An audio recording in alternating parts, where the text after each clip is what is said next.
Hello বন্ধুরা, শুভ সকাল। এই যে আপনাদেরকে আগে দেখিয়েছিলাম আমি কটা বেগুন চারা বসিয়েছি। তো সেই বেগুন গাছে এখন বেগুন হয়েছে, একটা গাছে দুটো হয়েছে আর দুটো গাছে একটা একটা করে হয়েছে। তো এখন আমি একটা বেগুন ছিঁড়বো, তো সেটাই আমি আপনাদেরকে দেখাবো। আর সেই বেগুনটা ছিঁড়ে আমি করবো, পোড়াবো। আর কাঁচা লঙ্কা আর এই শুকনো লঙ্কা পেঁয়াজ দিয়ে আমি মাখবো বেগুনটাকে। তো চলুন বন্ধুরা, বেগুনটা আমি তুলে নিই।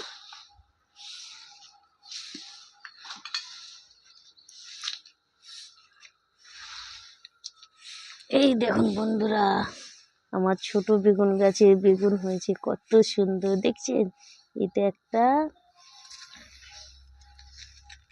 এই যে এখানে একটা, ওইদিকে একটা আছে,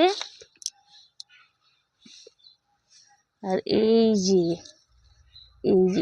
এই একটা, এই একটা। তো চলুন বন্ধুরা, আমি এখন একটা বেগুন কেটে নিই।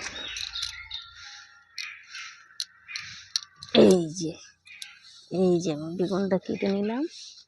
এই দেখুন বন্ধুরা, এই বেগুনটা আমি পোড়া করব। তবে আমি আজ উনুন জ্বালছি না, কদিন আগে বৃষ্টি হয়েছিল, উনুনটা ভিজে আছে। তো আমি ওই গ্যাসেতেই পোড়াবো। আর বন্ধুরা, আমার লাউ গাছটা এত অসাধারণ হয়েছে যে আমি কি বলবো আপনাদের, মানে ব্যালেন্স পাচ্ছে না, সব গাছেতে ঝুলে গেছে। দেখছেন বন্ধুরা, এত সুন্দর হয়েছে লাউ গাছটা। এই দেখুন, এত হয়েছে, ও কচি কচি ডগ বের হয়েছে শুধু। এই যে হয়ে গেল, এই যে পুরো ডগা পুরো ভরে গেছে। আশা করি এর মধ্যে লাউও ভরে যাবে।